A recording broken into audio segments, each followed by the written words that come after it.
better fighters because he has not done that yet in the ring. And I don't know that he's going to be tested tonight, quite honestly, with Quinn Navarre, who anytime he stepped up, he just hasn't been able to make it. He's been knocked out 5 times. Been knocked out by Buster Douglas, Jimmy Thunder, Jeremy Williams, Andrew Galata. Lost a 10-round decision to Larry Holmes in 1996, but a far cry from the Larry Holmes of championship ilk. In his last fight, as you mentioned, when he was stopped in the 6th round by Andrew Galata, the former title contender, he quit in that fight. From all reports I understand, he resigned. He turned towards the ropes and basically resigned. Hopefully that won't happen here tonight. Brewster with a 91% knockout ratio, 10 first-round knockouts. 18 of his 19 have come within the first 4 rounds.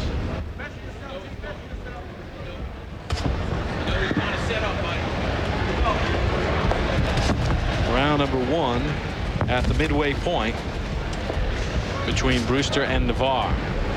You can see Brewster's looking for spots. He's trying to set something up there, going to the body with the jab with the taller man in front of him, and then back up to the head.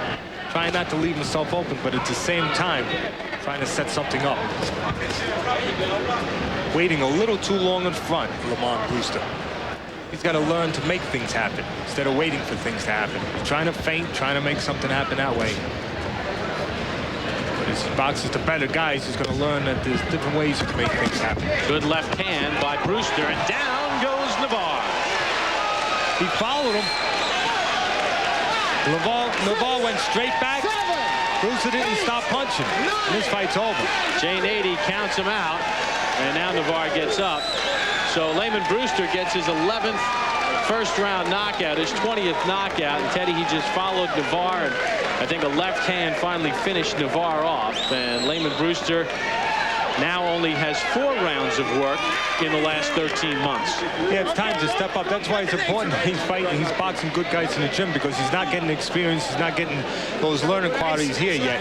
He's gaining more confidence here. He took his time, he set things up, he saw a kick in the armor of Mr. Navarre, and to his credit, he stepped with him. He did not disconnect. Threw a couple punches. When he saw his man step back, he stepped with him and he punched with him as he stepped back.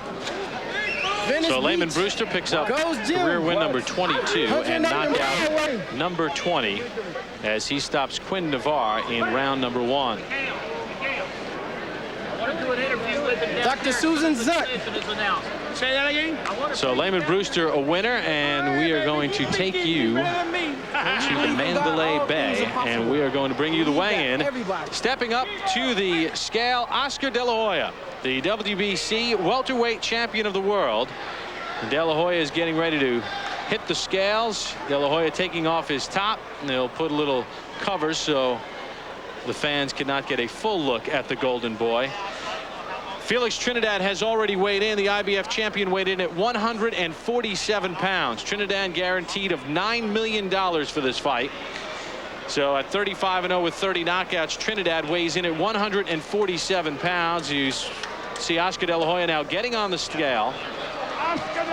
And De La Hoya looks fit and trim as always. Bob Arum with the proclamation of what Oscar De La Hoya is weighing in at, and I would say it's got to be right around 147 pounds, making the weight, Oscar says, has not been a problem for this fight, Teddy. De La Hoya says he's been on weight now for about 2 weeks. Yeah, he's the guy moving up in weight classes. When he first turned pro, when he won his first title, was at junior lightweight. He stepped up and won 3 titles since then.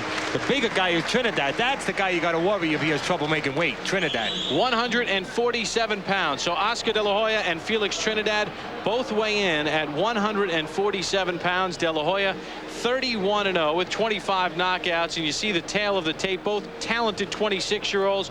The reach is about the same. A few more knockouts for Trinidad.